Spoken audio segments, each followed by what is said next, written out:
Okay, so as I said, today we focus on operators, and again, this is the last week example, which is available on GitHub.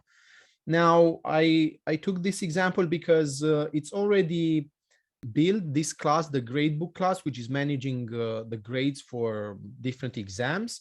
It's already built, and we have the structure. We have the copy constructor, which is mandatory because we have a dynamic field here. Let's increase the font size. So we have this dynamic field here. And also we have equals. Okay. And as I said before, last week we covered this in detail because equals is very important. It's important because the chance to use it is very high. So if you want this source code, I will give you the link to the GitHub. 1 second. Already we started the discussion operators, and I exemplify the way I use the compiler errors and all the information that the environment is providing me in order to show you how you can overload, let's say, plus, and after that, and here we have seen the difference between an object plus a value and a value plus an object. I will, let's say, delete these two ones, and maybe we will write them again. Okay. And let's simplify main. So we have the class with equals. Okay. And I was saying that equals is very important because every time you have an object here to the left and you have an equals with something else like another object, or you have you see you have this function which was called create a gradebook, and you have this equals. So every time you have an object equals something, this is the equals operator. And it's very common because the probability to do something in your program which will require equals is high. So that's why equals is very important. And a conclusion of last week's course was, when you implement a class and you have at least one dynamic field, you should always implement the copy constructor, the destructor, and equals, and overload equals. Okay, because in that way you reduce a lot of chances that your application will crash, because by some reasons will create dangling pointers, you do shallow copy. Because remember, equals and the copy constructor, they have default versions and they all do shallow copy.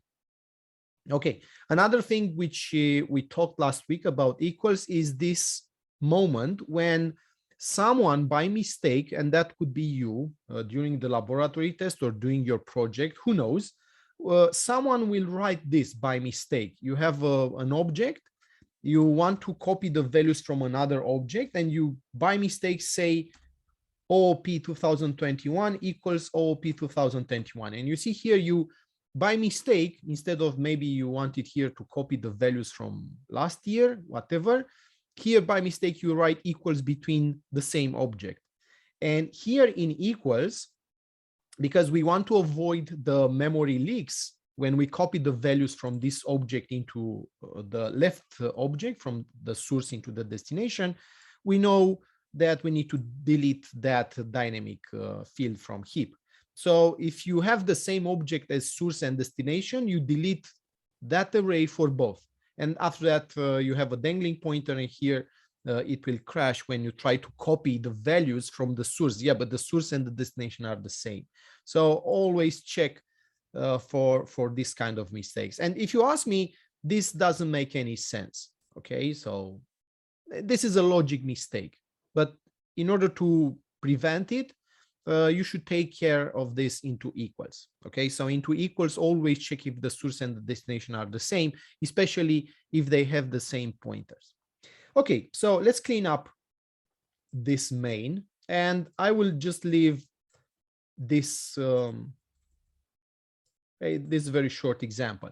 And here we just created a gradebook for OOP. And here we just added three grades, and here I think we have a print method which is printing the grades. So let's see if this works. Okay, so from last week example, I just kept the class itself without the plus operators. And in main, I have only the intro part. So debug start without debugging. And we should see here that this works, and we have the 3 grades in that grade book. Okay, so what are the operators that we need to know to overload? And this question has only one answer, all of them. So let me show you which those operators are. So here you see we are printing.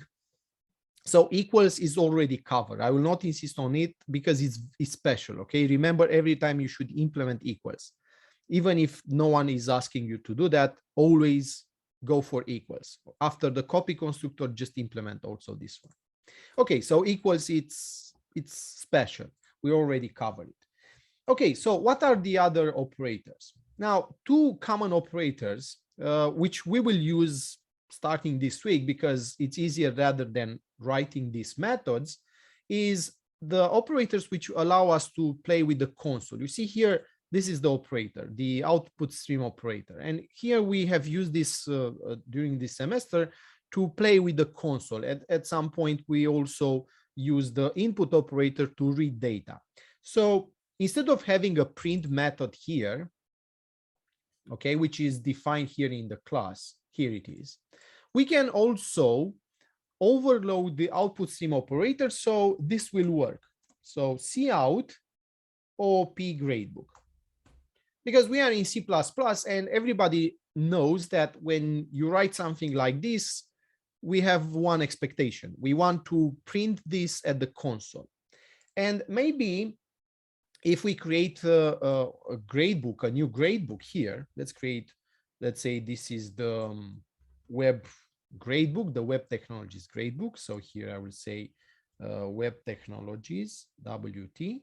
Okay, and here I want to read the data from the console. So this will be an empty object. We don't have any grades here. So here I will say scene, which is the console input stream into web gradebook. So here I want to read the data from the console, and after that I want to print it. Cout, okay, web gradebook. And after that I want to print it just to be sure that we did this correctly. Okay, so like I said last week, don't memorize them, use the compiler errors, because if you know what you want to do, if you know that you want to write this line or these lines and the program should work, so this is the most important stuff. What do you want to do with that operator? So in this case, I want to use this operator to print the object at the console like we did with print. And here I want to use the opposite operator to read all the data of a web gradebook. So this is the most important stuff, to decide what operators do you want to use and for what. So in this case, I want to use these 2 operators. And obviously, at this moment, no one knows how this operator can handle a gradebook object, because a gradebook object is something we invented. Okay, so this works with standard types, or system types like string or other objects from the C++ library, but no one knows how to handle a gradebook because it's something new. It's something we invented. So we need to teach these operators. And remember, every time you see it, just write this line and read the compiler error. Why? Because the compiler error is giving you the signature of the function you need to overload. Let's read this. You see, I have this error, no operator less. And remember, all operators, they have this standard name, operator, and the sign. Okay, so the name of this function I know is operator less, and the name of this function is operator greater. Okay, so let's write their name here. So if you know the sign of the operator, you already know the name of the function you need to overload. Operator, okay? They all respect this rule, okay? All the operators have this name and the symbol of that operator. So we already know that. Now let's go back to the compiler error, and it's seeing there is no operator less. So there is no function right now in the system which has this matches these operands. And it's giving you the type of the operands. You see, it's saying, hey, this is the operator less less, which has two operands. So it's a function with two parameters. The first parameter is a standard output stream. So you see, this is the type of cout. And the second parameter is something we defined, a gradebook. So by just reading the compiler error, you know the function signature. So let's write it here. So we know that the first argument is a standard OS stream, output stream. Now, I don't need to write standard because we already have here using namespace standard. So we can write it without it. And the second parameter is gradebook. Okay, now let's read the error here. There is no operator greater, which matches these operands. Here you see it's an input stream. This is the type of cin. And the second parameter, it's again a gradebook. So let's write also here the header. So standard iStream gradebook. So by just reading the compiler error, you now know which function you should overload. You see, you don't need to memorize them. And I will use this approach for all the operators that I will show you today. Okay, so don't memorize them. Just use the compiler error. Okay, now, what was another conclusion of last week course? So we know what's overloading. We discussed about overloading, I think 3 weeks ago when we talked about overloading constructors. And we know that overloading means you can define multiple functions with the same name, but with different arguments list or parameter lists. Okay, so we know what's overloading. So overloading operators means we can define these functions. And in that way, we help the compiler or we help this operator how in order to know how to handle a gradebook, because this is our type. The gradebook, it's our type. Okay, and a conclusion from last week was that if you see this header, so if you know what's the signature of the method, generally when you overload operators, you have two possibilities. So overloading operators. So the first option is overload them in your class. So overload them in the class, like a class member functions. And here, remember, we talked, they will receive this pointer as the first argument. And we know this rule from the class member functions. Okay, all class member functions will receive this as the first argument. So they will receive this pointer as the first argument. Okay, and secondly, overload them as global methods. Overload them as global methods. Okay, in which case they don't receive the pointer. So this is something you will always get by default. You can't escape that. So the conclusion was that based on these two approaches, the conclusion was that if you see the signature and you see that the first argument is not your class type, it means that for this operator and this operator, the only way to actually define a function which will receive an output stream or an input stream as the first argument is only as a global method.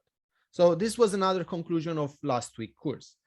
Remember, all operators which start with a first argument, which is not your class type, if you define them here inside the class, they will always get this by default. So this operator will actually have 3 arguments. Let me show you again this. So if I go here inside the class and I will say here, operator less less, OS stream. Now for output stream, remember this is a buffer. I explained you when we talked about cout. So this is a buffer in memory. And because it's very big, they will not allow us to create a copy of that buffer. They will always say to us, you need to play with that buffer by its address. So that's why the output stream and the input stream are always managed by their addresses, because otherwise they will be too big to be loaded into our project. So this is one reason. So that's why they will always ask us to pass this as reference. So you can call this console, whatever. Okay, and the second one, let's say it's gradebook. Gradebook. If I define this method, and here again we discuss what you should return. So always check when you are using the operator. So here, it's anyone here expecting from anything from you, from this function? No. So in that case, you can say void. Okay. You see, if I compile it, too many parameters for this operator function. Why? Because here I'm inside the class, and here without, and you have no choice about it. Here you will always get this. Remember, you always get the pointer to the object which should call this operator, but there is no object which will call it. So that's why if you determine the header of the operator that you need to overload, and you see that the first argument is not your class type, you don't have two options. You have only one option, which is the second. Overload them as global methods. So let's put it here. And now you see the compiler has no issue with this. And you see all the compiler errors from here, they have disappeared, because now there is an operator output stream which knows how to handle a gradebook. Now, what this operator is doing at this moment is doing nothing. Okay, so you see, by just reading the compiler error, it's very easy to determine the signature of that operator. Okay, so what do we want to do here? Generally, we want to print the data of the gradebook. So let's do that. And here I will say a common mistake is here to use cout. Don't use cout, because console will be cout here when we will call this operator. So use the console, use this local argument. Okay, so console, whatever, this could be any name. Try not to name it cout. Okay, it's a recommendation. So console, let's say the gradebook data is, okay, console, and here I want to print the course name. So course name, and here I will say gradebook dot, and when I write dot, I see only the public interface. You see it? So in this case, why you have reference to OStream? Because if you don't pass it by reference, you'll get a compiler error, which will say the output stream operator mandatory should handle the console, the OStream object, by its reference. I got two questions. Sorry? I got two questions. Yeah. About this, it can also doesn't it overwrite if we write cout there instead of console? No, because this is shadowing. Remember, you can use, we did shadowing here also in the constructors. So that's why I don't recommend you to write here cout. It's working, but it will create a false impression. You will think this is the official cout, but it's not the official cout. It's and can't it be like operator something point dot something in order to use exactly that kind of console? To write something like here? Yeah, in the main, in order to call exactly this operator. To call it exactly. Okay, so you say, so actually this operator is like this, right? Cout operator. Yeah, but remember, it's a global method. So actually here, because it's a global method, so it's not part of any class, you need to call it globally, like any global method. This is actually this. You see it? Yeah. So this is actually the equivalent of this, because operator less, it's a global method. Now, if we have defined the operator here in the class, and we will have in the next minutes other operators, then yes, the object will actually call the operator. But for global methods, you call them like in C. right? Yeah, and my second question was, doesn't it do, don't, can't we have some problems with that operator being global? Yes, we will have. And I think here you refer to the fact that maybe we can't access private stuff from here, right? More like somebody has another class and tries to use the other class with this operator, which is made especially for the gradebook. Yeah, so yeah, that's an issue with global methods. So someone in his project can overload again operator less for gradebook. And in that case, when you combine the two sources, you will have a compiler error because the compiler will say, hey, I have two versions of this operator with an output stream and a gradebook here. So yeah, that's an issue with global methods.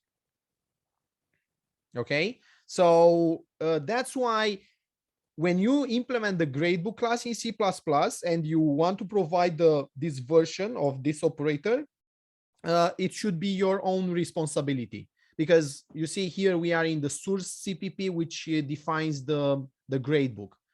Okay, but if anyone else will try to overload the same operator for the same type here, yeah, that will be an issue.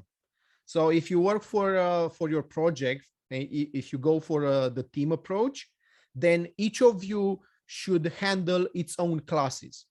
Okay, so if you realize that, let's say gradebook is your class, and you say to your colleagues, hey, I will provide you all the operators that you need for the gradebook. Okay, so you will implement this in your source file, and in that way you try to avoid this kind of mistakes. So yeah, so that could be a problem. And another problem, which I will show you in the next minutes, is global methods. They don't have access on private, right? So what will happen if an operator will require access on the private space here? How do we handle it? So that will be another issue. So yeah, global methods are tricky.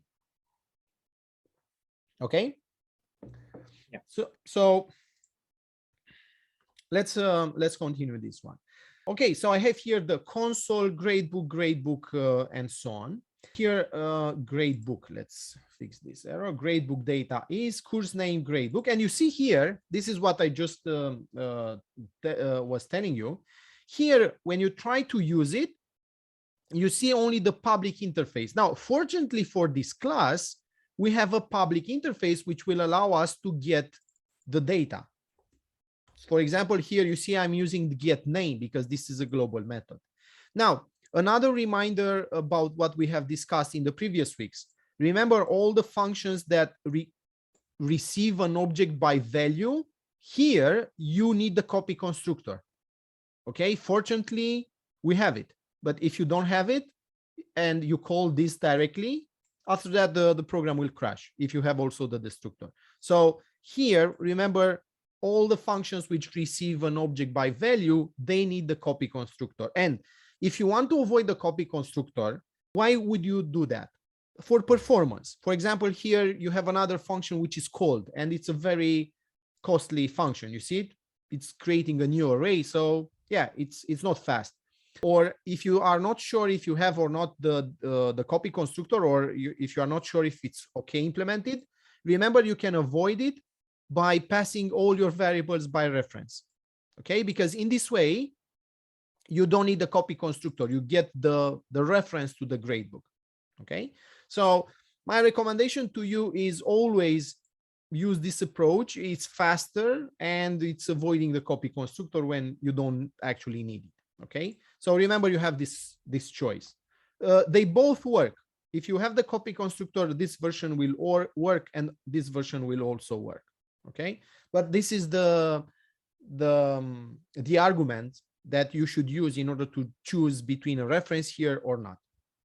Okay, now so let's go for the one with the value, and the other operators I will use the reference to show you both ways. Okay, so this is the course name, and I here I want to get the grades. Again, we have a get method, so let's say this is the grades copy. So here I will have gradebook get grades. Okay, so now I got the grades, and now let's print them. So for console grades, for int I at 0, I less than, I need to know how many grades are, because if you just give me the pointer, you can't know for sure how many values are in that array. So you need to know this. Fortunately, we have another getter, get number of grades, I++. And now let's print them. Console grades at index I, and a space here. Okay. And because here we said void, we don't need to return anything. So let's see if this works. So I had this error here. I overloaded the operator. The error is gone. I will just comment this one here. Okay. Now, in order to handle a gradebook without grades, we need to check this here. Because if this is null, it means we don't have any grades. Or we can check the number of grades. So we do this only if we have grades. So if gradebook get number of grades, remember it's a function, so don't forget the brackets, it's greater than 0, then we do this here. Otherwise, we can print here console. And here I forgot the end line. Sorry about this. So let's also add the end line, because they will be on the same line. Okay. So let's add here end line. And here I will have end line, no grades. And this will be the else branch. Okay. So now I think it will look okay. So gradebook data is the course name. Here we check if we have some grades to print, because otherwise you can't print here. If this is null, it will crash with null pointer exception. So here we check that, we get a copy of the grades, and here we print them. So let's see if this works. Okay, so this is the output stream operator, and we use it here and we use it here. So build, rebuild. Okay, everything goes okay. Start without debugging. And if I share the screen with you, you will see this. The gradebook data is course name OOP grades 10, 10, 9. You see the calling copy constructor every time we are using output stream. Remember, we pass the object by value, and we have this message from the copy constructor. So here it is again, and here again, because we pass the object by value. And if we change that to a reference, we will not see this message again. So this is the OOP gradebook, and here is the course name web technologies, and there are no grades. Okay, so right now we can use the output stream operator to print the data of our objects, gradebook objects, and we don't need the print method anymore here in the OOP gradebook, because now we can go for this approach. Okay, now let's go for the other one. Let's see how we can use the input stream operator in order to read data. So again, just write the line with that operator, read the compiler error, and define based on the error, just get the info from here. How many operands this operator has, what's their type. So this is the first and this is the second. So again, based on the same rule from last week, if this operator has here the first argument, a type which is different from your class, in this case, you can overload it only by a global method. So let's go back here again in the global space. And here I will say operator greater, which is the input stream. Here again, the input stream, it's a huge buffer. It's like a very big array of chars when we dump stuff, and the system will print that to the console. And because it's big, and that will require a lot of space in our process memory, that's why it's required to use it to access it by its reference, which means by its address. And that's why it's And what is the point of it? When we had the other one, we had to like show on the console, but here, what do we do with we I? are reading from the console. Yeah, reading. Okay. So that's why you have the I here. This is from input. This is from output. So you see, this is the output stream. Everything you write in the output stream, the system will print it at the console. Everything you ask from the input stream, the system will give you the string that the user has entered at the console. Okay, so Yeah. this is input, this is output. So that's why we need it here to read the user data. Teacher? Yeah. I actually have a problem on the operator output. For the I in grades, I get that identifier I is undefined. So do you have here an integer I? Yes, I do. And here you have a semicolon? Yes. And you get an error here? No, on the next line. Ah, so do you have here something like this? Yes. You see, it's another common error. Yeah. This is the empty instruction. So actually, this is the simplest instruction in C++. This is it. It's the semicolon, which means no instruction. So when you say here semicolon, the for loop will execute 5 times, 10 times the empty instruction. And now you see the block is not related with for, which means I is not, it has no definition. So watch out for this one. Okay. Yeah. Okay. Thank you. Okay. It's common. So again, it will happen. Sometimes I will do also this mistake. Let's see, input stream. So remember, output stream and input stream only by reference. Okay. Let's see if I remove the reference from here. Do we get build rebuild? Let's see if the compiler can help us. Yeah, you see, you get here an error here when you try to use it, and it's saying something that, yeah, the error message is quite cannot be referenced or whatever. So always by reference. You can note this down. So output stream and input stream always by reference. Okay, now here we want to read the data of a gradebook from the console. So in this case, and again, what this should return, always check this line. It's anyone here waiting for something? No, so void. So in this case, do we have a choice to, at Austin, could we write the gradebook as const? Yes, if you pass it here with reference, that will be a good thing because you don't want to change it by mistake. But you see here, you need to go into the get name into your class. And again, you need to write a const before all your get methods. So yeah, let's not do that for now. But yeah, that will be recommended. But you need to also go here and get all these get methods and write a const here. Okay, because in that way you assure the compiler that you are not changing this function, this object, if you mark it with const in those methods. Okay, but that will trigger a change there. So for the moment, let's leave it like this.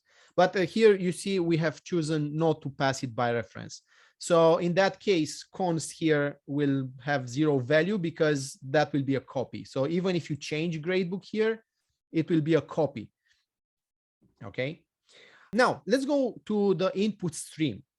Here you see, here we had the choice to pass this by value or by reference, and the arguments were performance or if we want to avoid the copy constructor or not.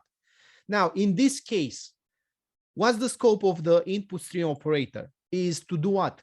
To change the gradebook. Remember, we want to get data from the console. The user will give us the name of the course, the grades maybe. So in that case, here gradebook should be changed inside the input stream. So for input stream, there is only one choice, to pass it by reference. Why? Because gradebook is something we want to change here based on the user input. Okay, so you see here, this is not an option. It's the only way. Okay, so every time you write a function and you want to change the object here inside the function, always pass it by reference. Remember, this is the equivalent of using pointers, the classic pointers. Okay, so here again, I said console.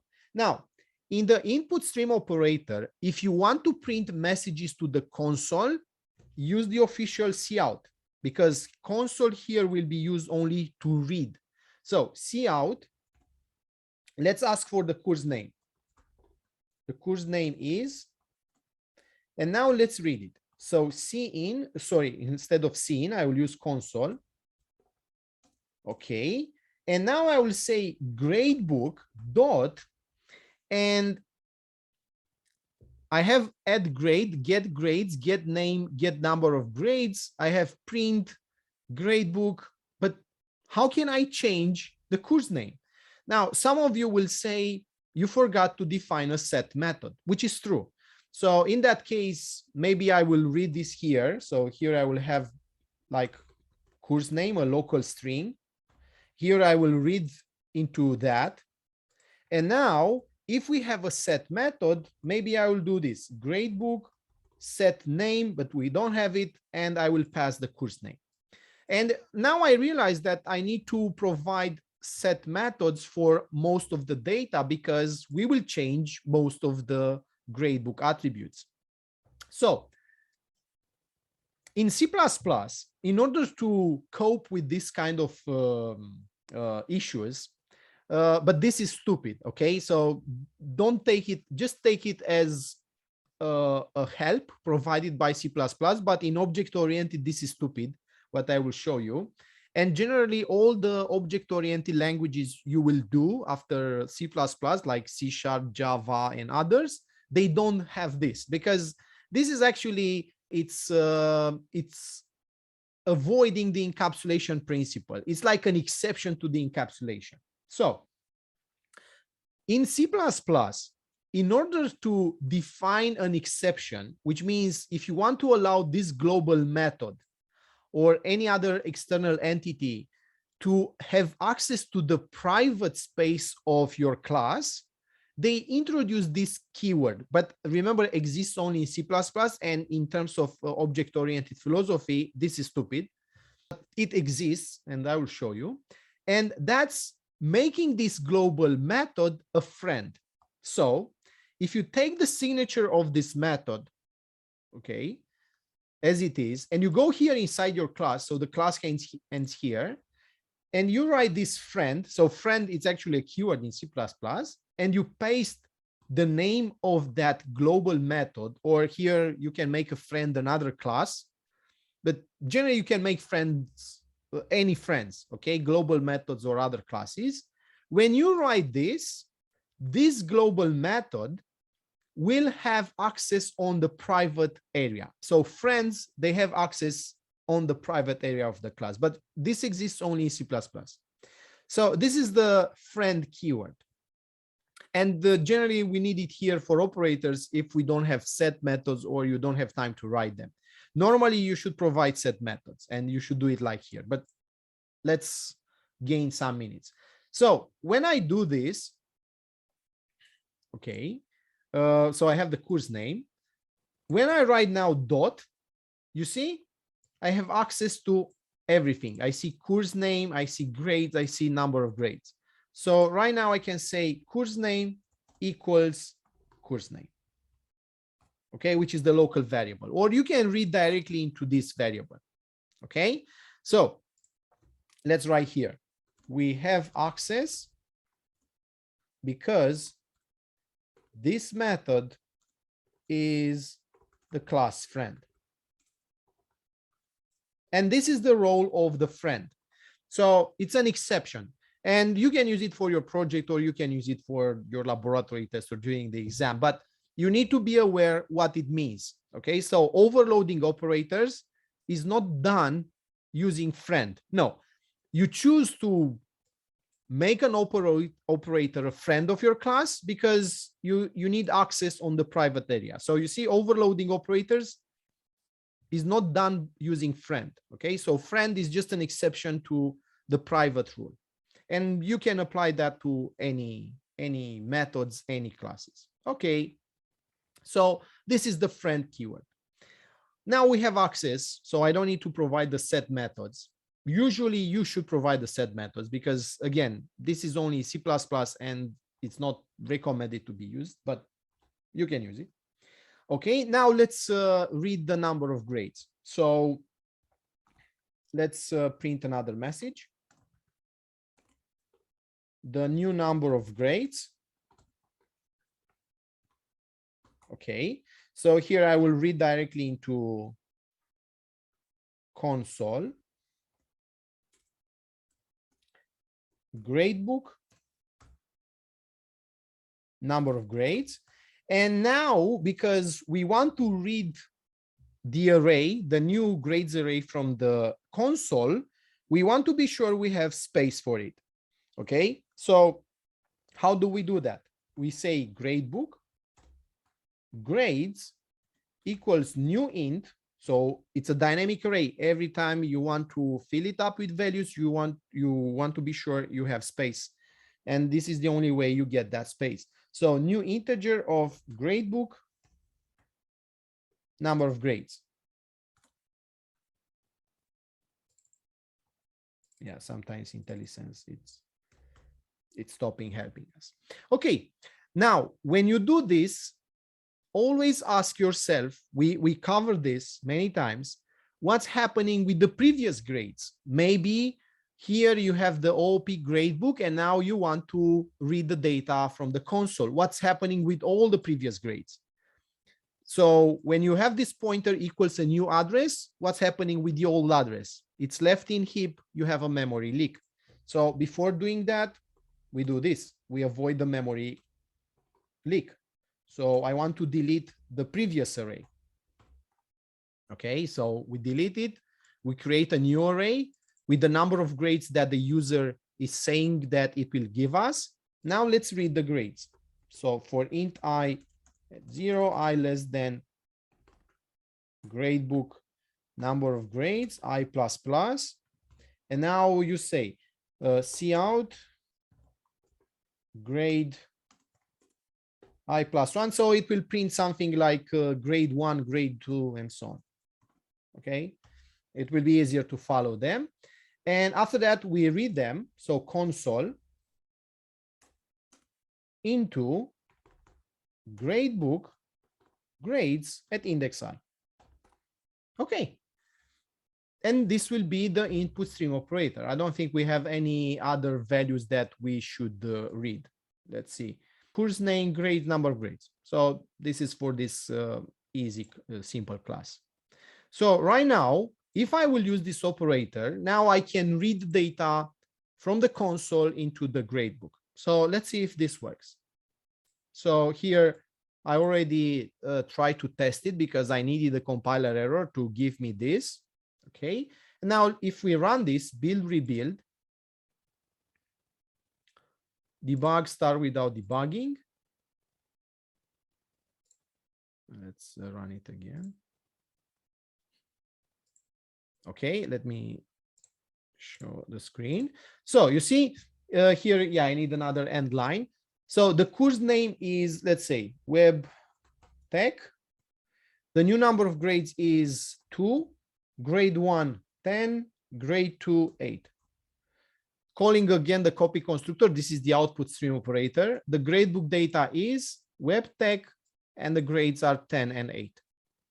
Okay, so now the input stream operator is able to handle reading the data of a gradebook based on what we just did in that overloaded version. So it will do now what we want to do. So it's asking us the course name, the grades, and the value of each grade. Okay, so let's fix that here. Let's add an end line. Okay, and here, end line, and I think here. Okay, so in this way, each message will be on a different line. Okay, so this is overloading the input stream and the output stream. Now, in some tutorials, or maybe over internet, you will see, and maybe some of you already play with the output stream operator. You know, you can actually use it like this: cout OOP gradebook, and after that web gradebook. So this is like equals. If I want to print all the objects in a single line, and I'm a lazy developer, instead of writing cout OOP gradebook and after that cout web gradebook, as I should, in C++, this is another way to use the output stream operator. But this works out of the box for integer default types. But you see, for our objects, doesn't work because this expression is evaluated from left to right. And you see here, it's saying there is no operator which matches these operands, void and gradebook. So you see, this operator here receives from this operator void. Why? Because this is what we said here. You see, void. Now, if you want to allow me or to allow your colleagues to print multiple objects on the same line, you need to go back here to the output stream operator, to this one, and instead of returning void, you need to return something that the next operator here requires as the first argument. So this operator requires here, instead of void, the output stream. So in order to allow the operator to be used in a cascade, here you will say OS stream reference, and here you return the console. Okay, and now, because of this change, this now works. So again, you see, you have the power to allow me to use this or not. So if I will run this line, build, rebuild, debug start without debugging. Okay. Now I can use them. So the course name, again, it's web tech, 2 grades, 10, 9, and here they are. The gradebook data is OOP. So this is the OOP object, and this is the web tech object. So now I see both objects. Okay. So this is, let's say, something that you can decide if you want to allow others to use it. But nevertheless, they can always go for this one, to write one line for each object. Okay, so in that case, you don't need to return the output stream. But again, some tutorials and other books are providing this version. So you know now why sometimes you see this operator returning the output stream. So this is the reason, to allow others to use this cascade. Okay, so here I can print a lot of objects by writing output stream, output stream. Now this is, let's say, common to C++. Okay, so these were two operators, okay, for printing and to interact with the console. Generally, these are the two operators that we can use to interact with the console. And in the next weeks, we will see how to use them to interact with files also. Okay, let's choose, yeah. You need the same cascading for the scene operator? Yeah. You can apply the same logic. So if you want to write scene, greater, OP, reference? Yeah, exactly. So here you will return the input stream reference here. And here you terminate with return console again. Okay, thank you. So in that way, you can read multiple objects on the same line. But if you like that, so it's a matter of style, if you want, if you like that line or not. Okay, but you, as you said, you handle it in the same way. So it has the same logic here.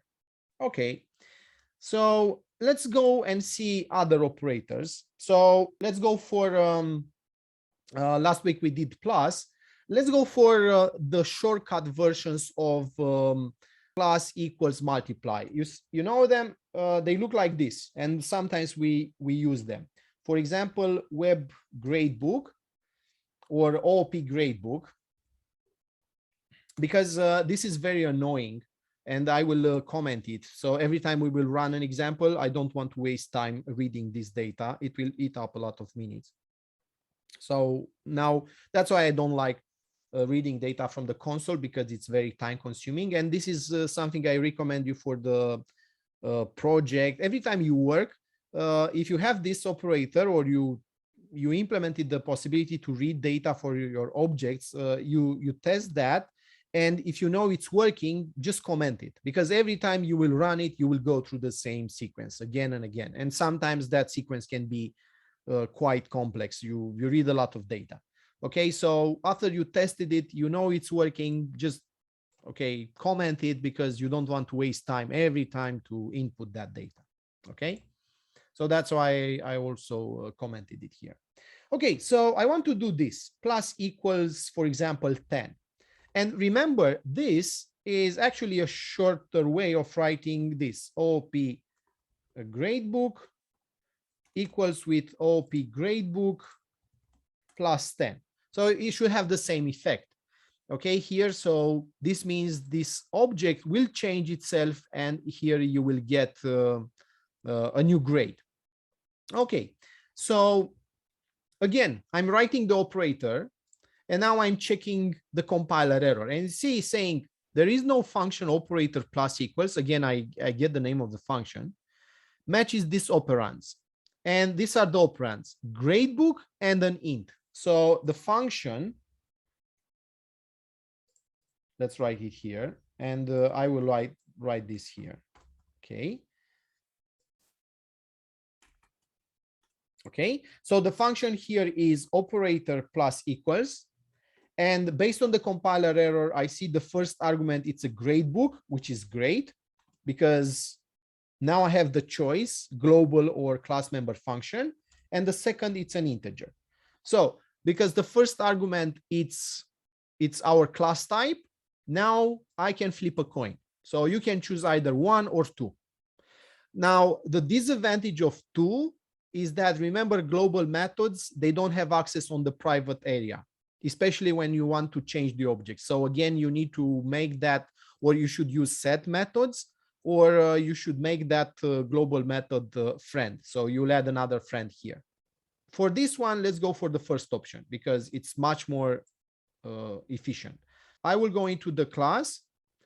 So again, operator plus equals.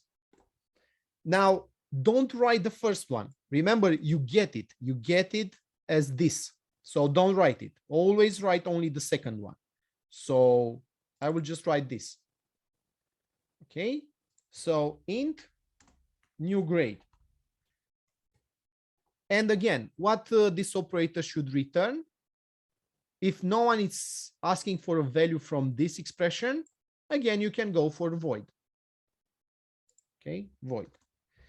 Now, remember, if you write this by mistake, you have a friend, which is the compiler, and you will get the classic error, too many parameters. So when you see the too many parameters, it means they are not just 2, there are 3 or more. In this case, there are 3.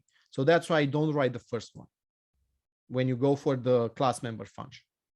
Okay, and here we just need to add the grade. And fortunately, we have a method. So here I will say this, add grade, new grade. And that's it. Okay, so this is plus equals. It will just add the grade. Someone asked me last week, what will happen if you don't have add grade?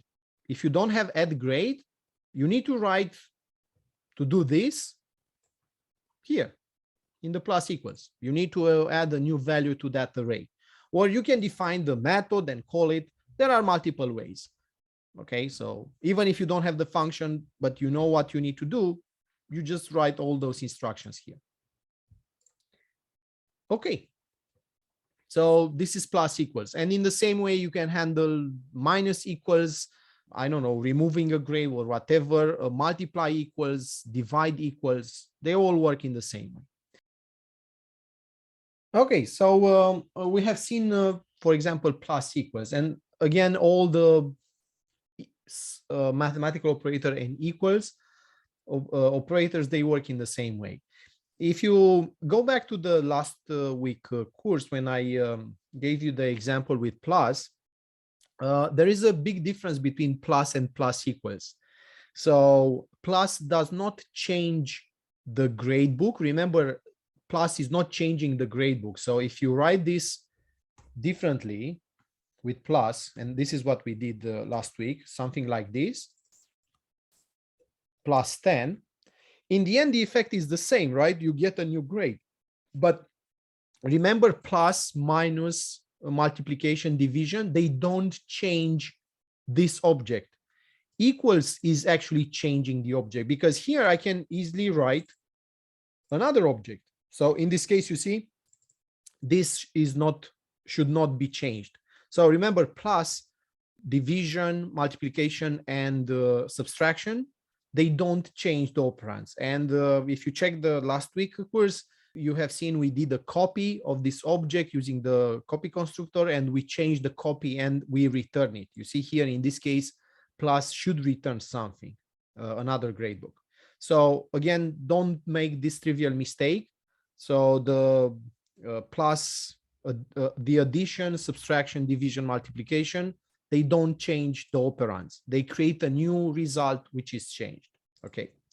So, but in this case, when you have plus equals, this is changing the operand, and also minus equals, multiplication, multiplication equals, and so on. So they all work in the same way. Now let's see some comparison operators.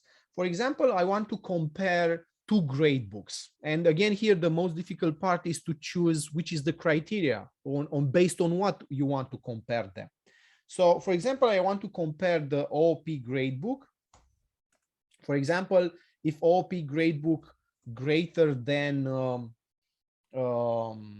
let's say greater than equals than web gradebook, it means, let's check the number of grades. So here I will say cout end line OP gradebook get name.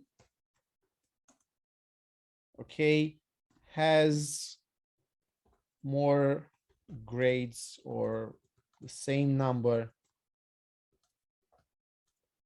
of grades as,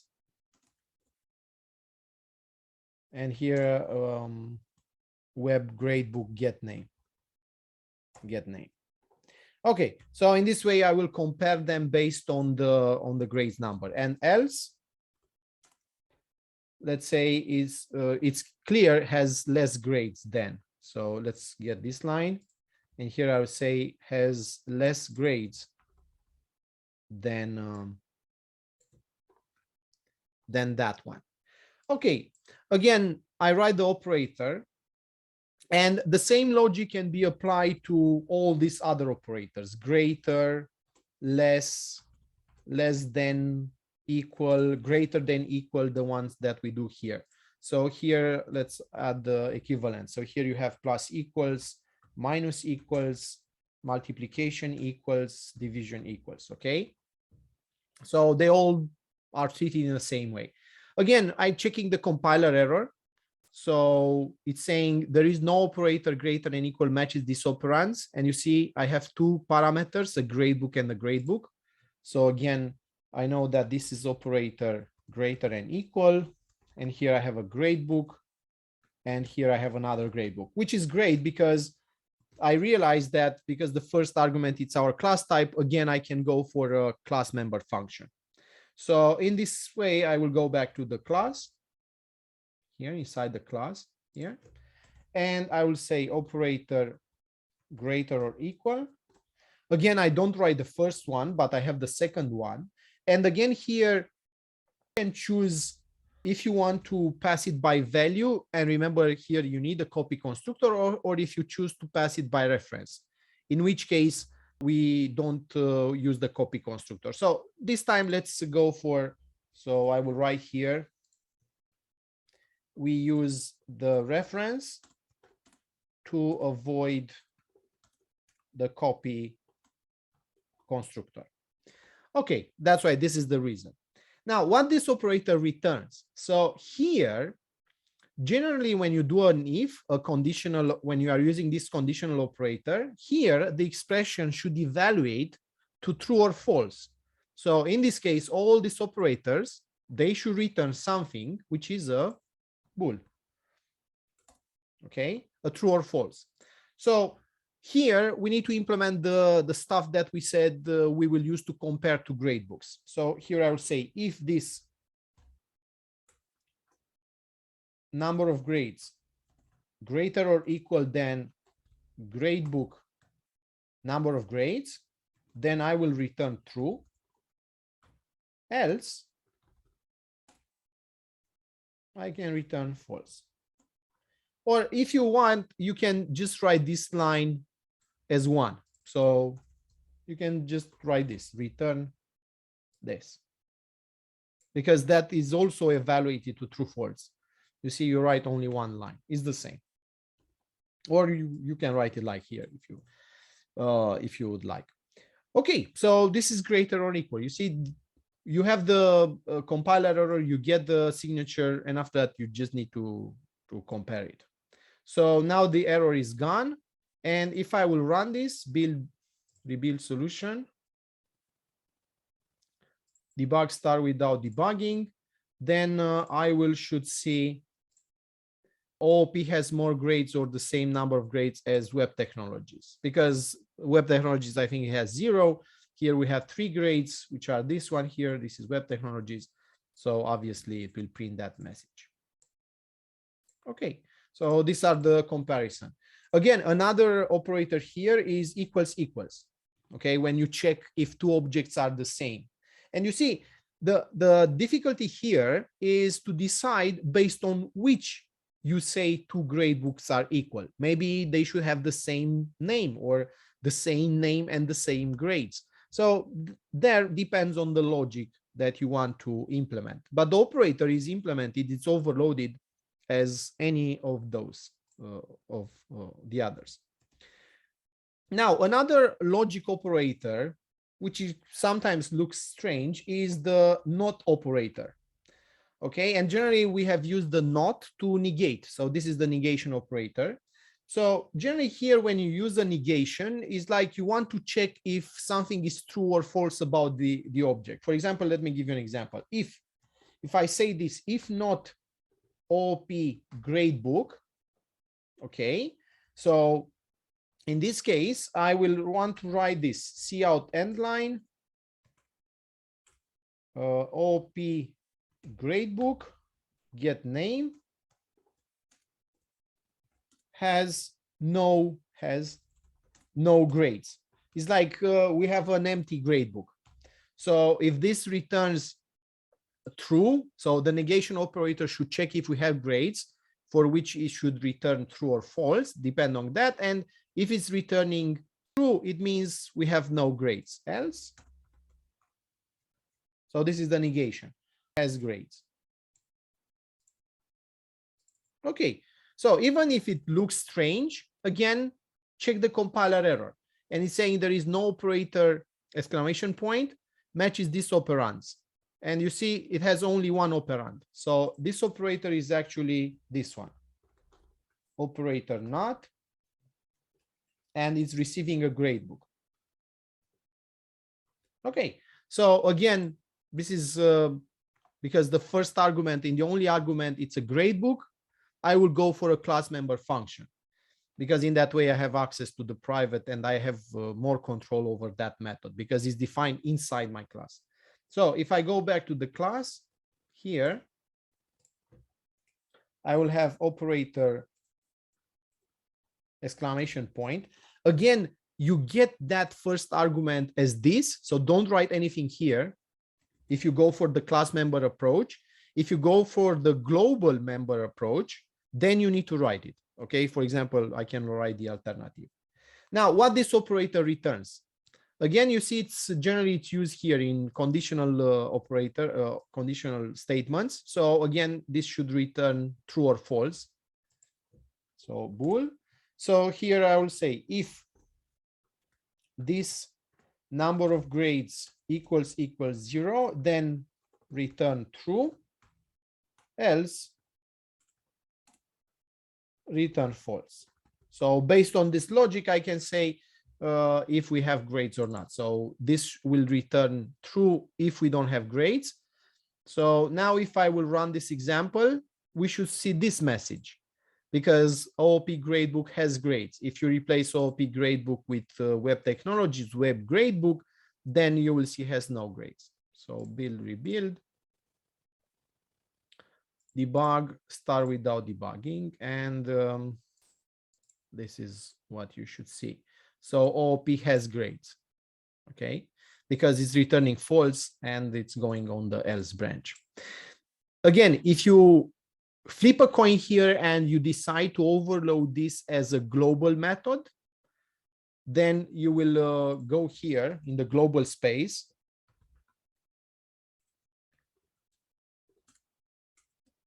So here I will say bool operator exclamation point. Now you don't get this by default. Here you are in the global scope. There is no this here. So you need to write the gradebook. Gradebook. Okay.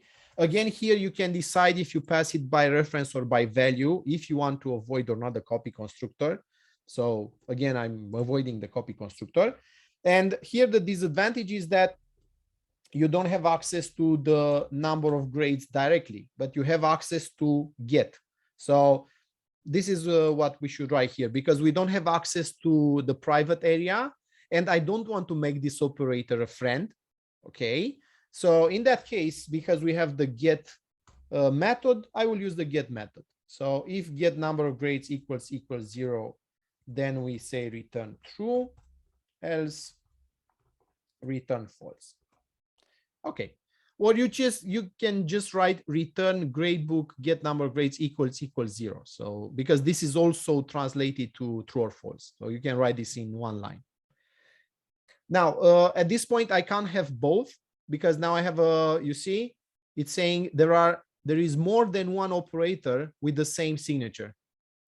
So in this case you need to decide which one do you want to keep, this one or this one. And like I said to you, I will always prefer the class member version, because it's in the class. I have access to the private area. I can do more here than here. Okay. And I don't like friend. Okay, so I will comment this one because I can't have both.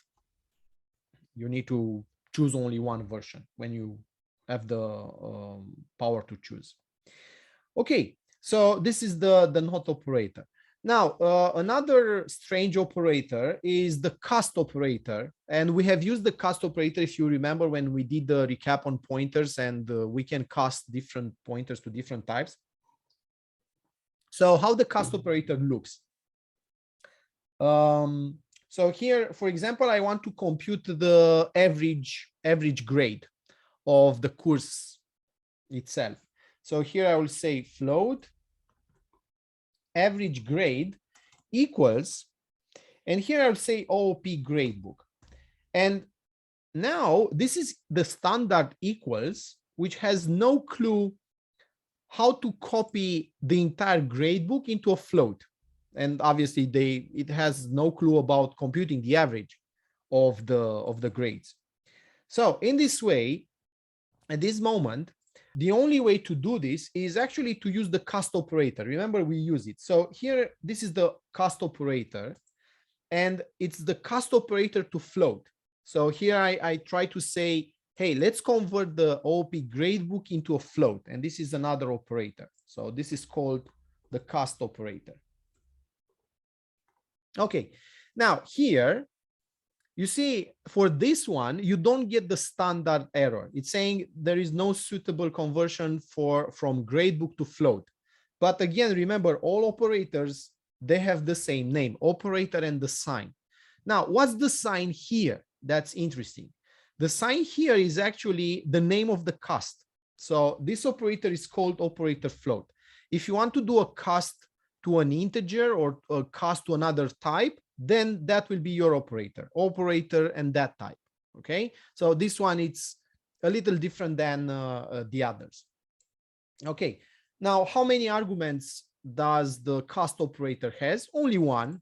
And again here, you have the same this type. So generally the cast operator will have your class type as the only argument here.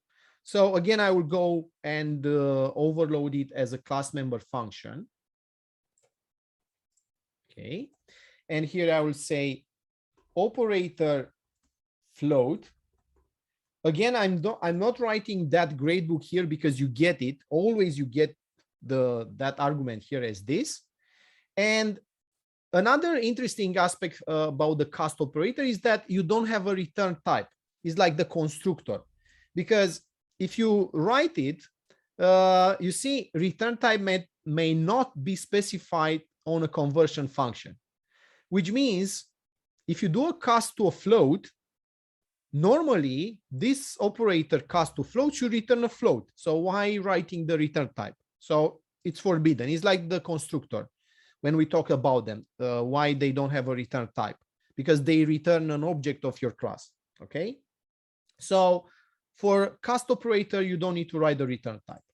So here what we said, we want to compute the average and return it. So casting a gradebook to a float for us means returning the average. So let's say int sum equals 0 for int I at 0, I less than this number of grades I plus plus. We do sum plus equals this grades at index I. Okay. And then remember, sometimes we have gradebook without grades. So don't do a division by 0. So if this number of grades equals 0, then you return 0 because that's the average. Else return sum divided by this number of grades. This number of grades. Now, this is another common mistake. You should remember this. When you have a division and both operands are integer type, the division is done at integer level, which means we'll give you the quotient as an integer. So here you, for example, if you divide 10 by 3, here you get 3. You don't get 3.3333. So remember, when you have division and you want a float, at least one of the operands should be a float, because otherwise it will do an integer-based division. So you get only the quotient. So either you define one of the operands as float. So now you have this float divided by integer, the output will be a float, or you do a cast here. At least one of those operands should be a float, because otherwise you'll get here 3. You don't get 3 dot something. Okay, so this is another common mistake. You should remember this from last year. Okay, so let's test this one. You see the error has gone away. So let's print it. The average grade is average grade. So let's see. Build, rebuild. Debug, start without debugging. And let me show you. So you see the average grade is 9.75 because we have 3 grades and 10, 10, 9, and this is the average. Okay, so this is the cast operator. Now, the issue with the cast operator, let me show you something, is this one.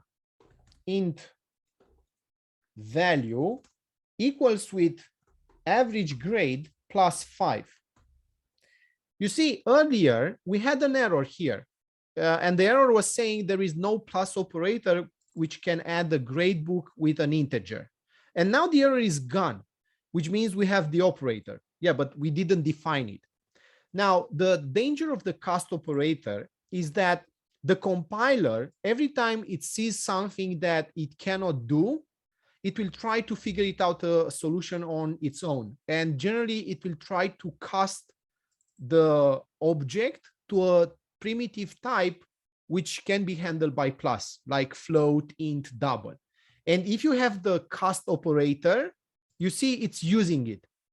So at this moment, even if you have the plus operator, it will still use the cast float, the cast to float. So here it's just doing the float, the cast float. So in order to avoid this kind of scenarios, you have this keyword which is specific to the cast operator. And here, when you define it, because you want to be sure that when you will use this cast operator, you actually write this cast type, you actually write this, then I will always recommend you to use here that keyword, which means explicit. Which means this should be used in an explicit way. So the compiler should not try to use the cast operator without our consent. Okay, so this is the explicit keyword. And that's why I always recommend you, when you define the cast operator, to always define it as explicit, even if you can do that without it. Implicit is not a keyword. Implicit is when you don't write this.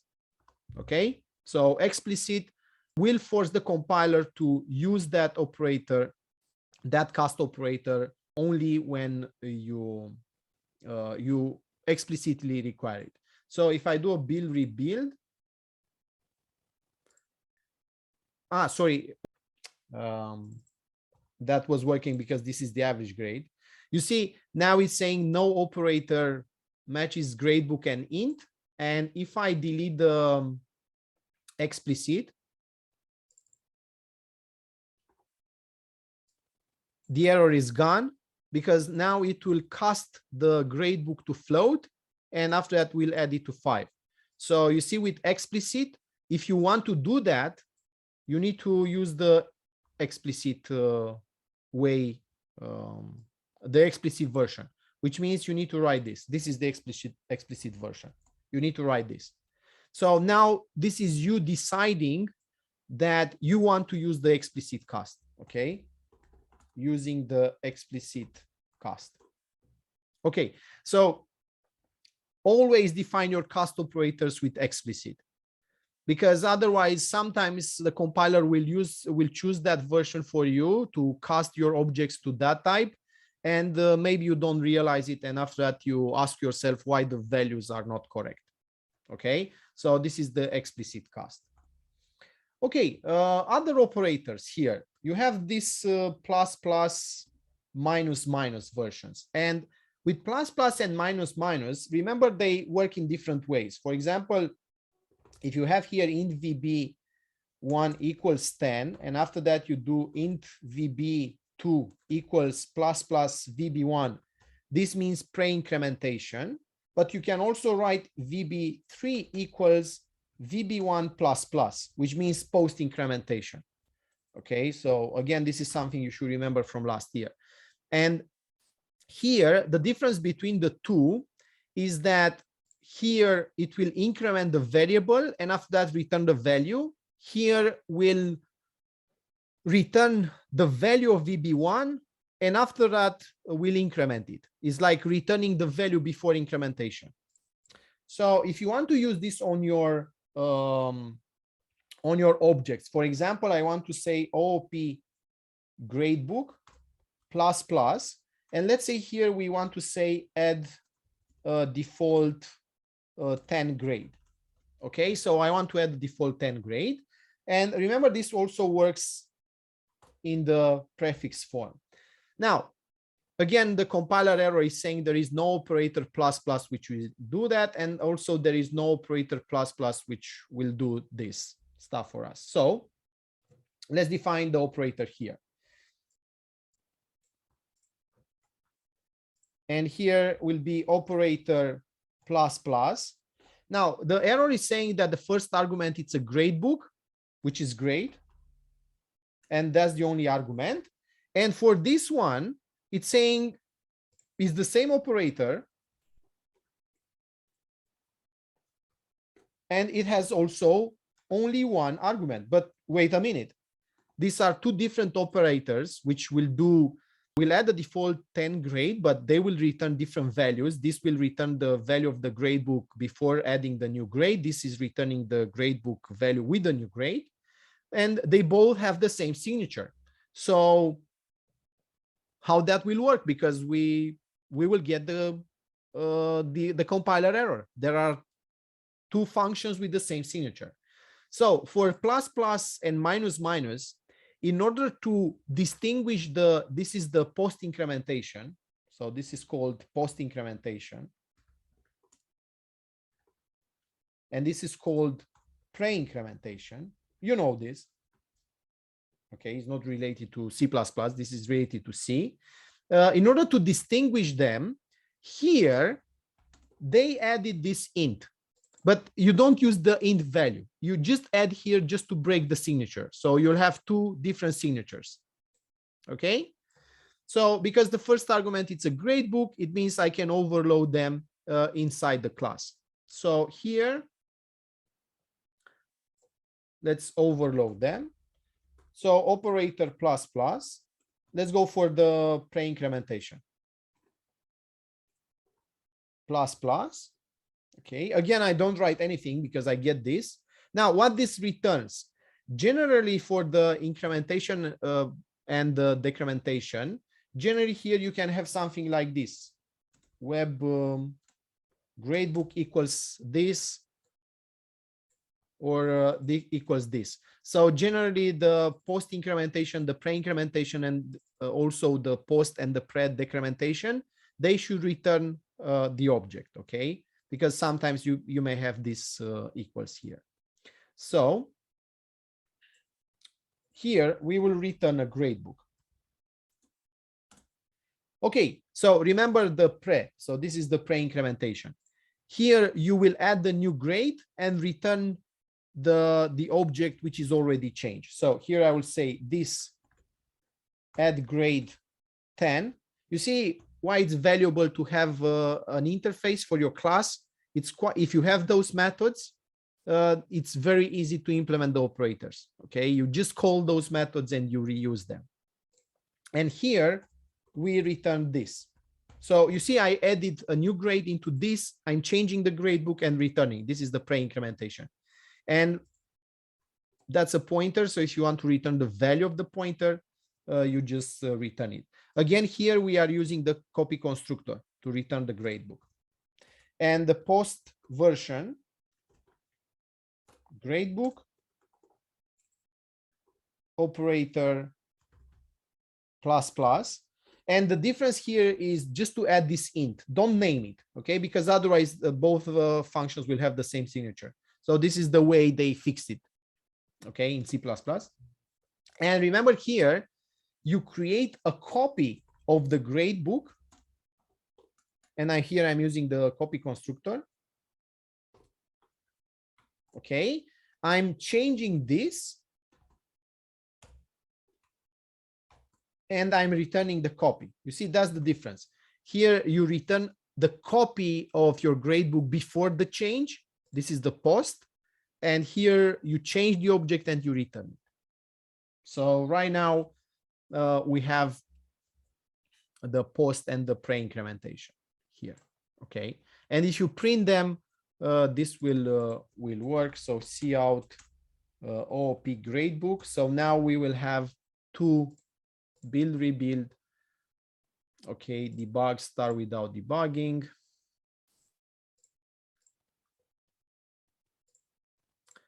And here they are. Okay, I have 10, 10 here.